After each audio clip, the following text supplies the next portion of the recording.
Hello and welcome to what's in this week's Oban Times with me, Finn Nixon. Me, Kathy Griffiths. And me, Sandy Neal. We have lots of interesting news and photographs for you this week in our newspaper and on our website. And remember that here at the Oban Times, we are always happy to hear your stories and see your photographs as well. You can call us on 01 631 568 000, email editor@obantimes.co.uk, or message us on Facebook, Instagram or Twitter. So what stories have we been finding out about and writing about this week? What have you got for us this week, Kathy? Well, reduced capacity on the Oban and Craignure ferry route has put Mull Rugby Club's biggest fundraiser of the year in jeopardy. This week, Mull RFC, that's rugby club, has advised its teams heading to the Mull Sevens tournament at the end of May to pre-book ferry tickets to guarantee a space for vehicles as well as foot passengers. Duncan Swinbanks, and he's the club secretary, has said that organisers' stomach-churning hassle mirrors island-wide feelings, and it's all been heightened by the redeployment of the MV Isle of Mull, and that will be going off to Loch Boisdale later this month. He said they were feeling exasperated. The whole situation with the ferries is making people tense and putting them through hell. When the Isle of Mull goes off to Loch Boisdale, the service will be run by the MV Currisk and the MV Loch Frees, and of course they're much smaller vessels. So there's an awful lot going on there at Mull. So keep an eye out, look in our paper and online as well. Also, recruitment difficulties have hit Oban Hospital's haematology clinic. Letters have gone out to patients there telling them that they can't get the doctors, basically. It's been doctors from Glasgow who've been covering the clinic, but they've all moved off to other places and they just can't get people to do that those duties. So haematology patients will be appointed to a specialised clinic in Glasgow, either at the Beats and Cancer Centre, the Queen Elizabeth University Hospital or the New Victoria Hospital from August. But the daycare chemotherapy unit in Oban will continue scheduled treatments. That's important to know.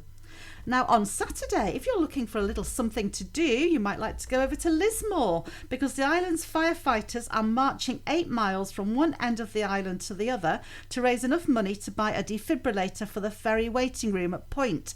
They're going to be in their kit, and for the last bit, they're even going to be putting all that breathing apparatus on, so that's going to be a heck of a wait, isn't it? So support them if you can. The details are in our story in paper and online. It's a brilliant cause. And one more thing, if you're like me and you love seeing bluebells, you might like to head out to Ardmaddy Castle, because apparently it's one of the top 10 places in the whole of Scotland to see that spectacular blue carpet of blooms.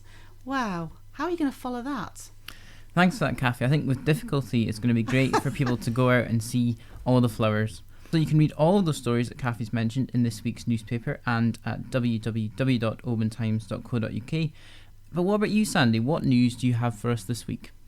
Well, I wish it were about bluebells, but sadly not. The failure of the Corran ferry. Is it wilting? Yes, I'm afraid so. Well, yes, it has already wilted, but hopefully there'll be it will bloom again. The failure of the Corran ferry has cost Highland Council almost £500,000 so far. It is now eyeing up a £50 million bid to the UK government for one replacement electric ferry instead of two. And there's a wee bit of a stooshy forming about that.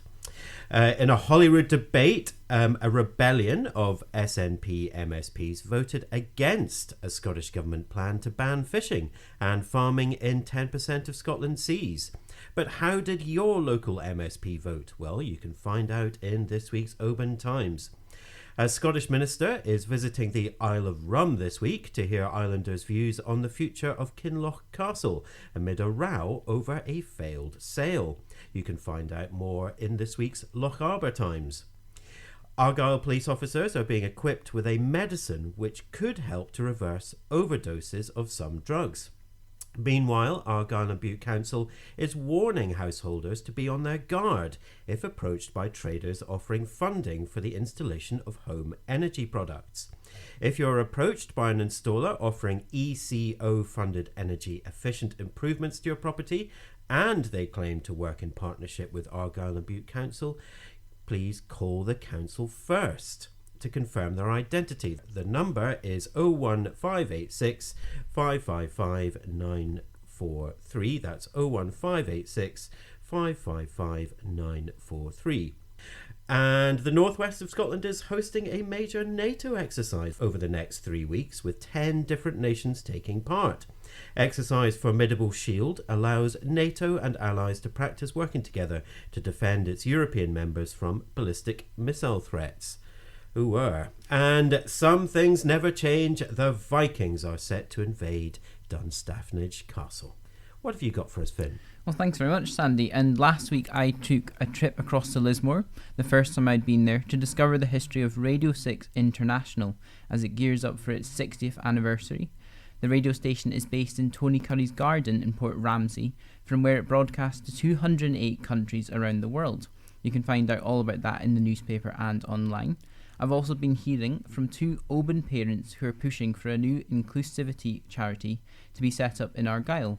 James Strang and Arlene MacLeod both have children with additional needs and want to provide more comfortable spaces for children who may feel excluded from group activities. Elsewhere, there is more ferry trouble in the Outer Hebrides, with sailings to the Isle of Barra cancelled for 6 days later this month.